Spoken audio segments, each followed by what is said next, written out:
Good afternoon, everyone. My name is Tommy Shen, and I will talk about what unemployment is, the unemployment rate, and the different causes of it.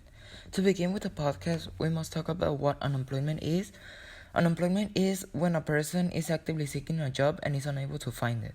It doesn't include the persons who leaves their job for other reasons such as retirement, education, or other kinds of disabilities. The unemployment rate is considered as a key indicator to measure the economic production that a country has.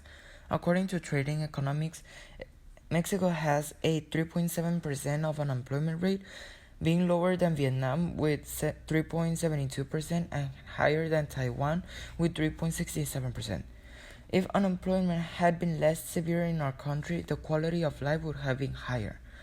The causes of this problem can come either from the employer, which includes the demand deficient unemployment, or the employee, which includes the frictional unemployment and structural unemployment. The demand deficient unemployment is when the country enters in recession and there is less demand for the products, and they respond by reducing the workforce in the organization. The frictional unemployment is when a person quits or gets fired from his job and is actively finding one. Finally, the structural unemployment is when the employee is unable to reach the new geographical location of the organization. Most of these financial crises are caused by economic bubbles, and the financial crisis wouldn't exist anymore if the banks didn't abuse them.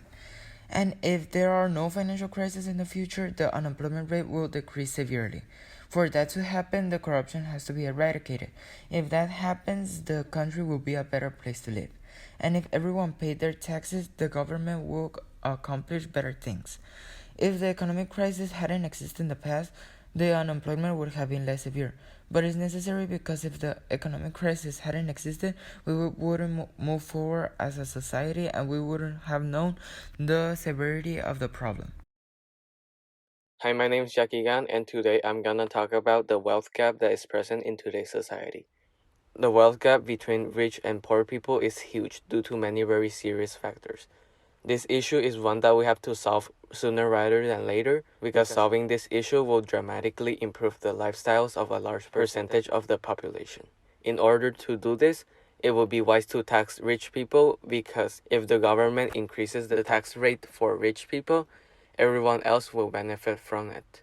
Another way to improve the situation is to increase the minimum wage because if the government raises the minimum wage, no one will have to worry about not having enough money to buy essential food and supplies. Making workers aware of their worth is also very important because if people found out that they are paid less than they are worth, they would protest for a higher salary. And if everyone got a higher salary, they would be able to make a living off that salary. In the past, companies would pay their employees very little, which filled the wealth gap. Hence, if companies had paid their employees fairly, we wouldn't have had so much economic and social inequality. If that had been the case, wealth would have been distributed equally. Another issue that is causing wealth inequality is that people from poor countries come to wealthy countries in search of a better job. Consequently, if there are a lot of workers, the worth of each individual worker diminishes. So if we hadn't imported workers from other countries, workers would have received more salaries. Due to all these factors, which affect most people, we have to find a way to combat wealth inequality and make a better future.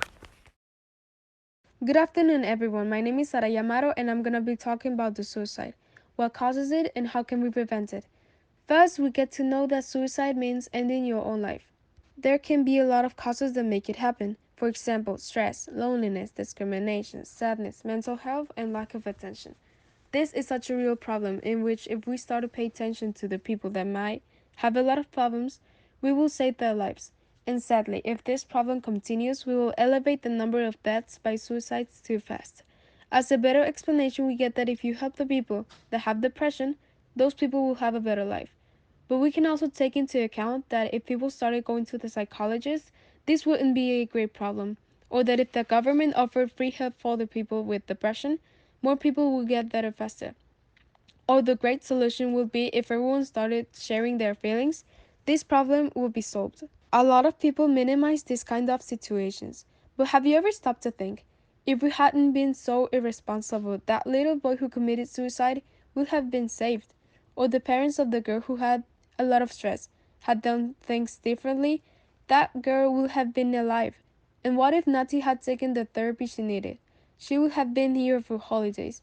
I don't want to make people get traumatized by these ideas, but we should all get into your heads that this is a real problem, and as I mentioned before, it needs a real solution. Thank you.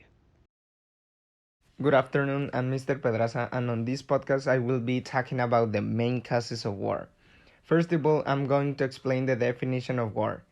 War is the most serious form of sociopolitical conflict between two or more human groups. It occurs in both tribal and civilized societies, but it is more serious among the latter because they are more complex, overcrowded, and technical. Through history, we have seen several examples. Just in Mexico, we have been in military conflict with France, Spain, the US, etc. All wars through history have been for different reasons, but they can all be summarized for the same reasons, which is why I will mention the main causes of war below. Number 1. The economic gain. This happens when a country wishes to take control of another country's wealth. Resources that are hoped to be gained from war to take the form of things like oil, minerals, or other materials used in manufacturing. If the big nations hadn't cared about money and resources, many wars would not have happened. Revenge. Seeking to punish can often be a factor in the waging of war. An example can be that if Hitler hadn't hated the Jews, there would not have been a World War II. Revenge also relates to nationalism, as the people of a country which has been wronged are motivated to fight back by pride. That's why many people say that if the US decides to start a war, Russia will participate against it. Territorial gain. A country might decide that it needs more land either for living space, agricultural use, or other purposes. An example would be the war between Mexico and the US in the 1800s. Many Mexicans believe that if the US hadn't taken Texas, Mexico will be one of the greatest world powers. Many people believe that if we educated young people with ethical values, there will be no wars in the world. I don't agree because wars are something that unfortunately will always happen for the rest of humanity due to a few. Another belief in society is that if we choose our leaders better, there will be no wars in the future. I partially agree here since, as I explained before, I consider that this problem will always exist, but we must choose our leaders better. Something that is totally true is that if this problem continues, thousands of people will die. Thank you.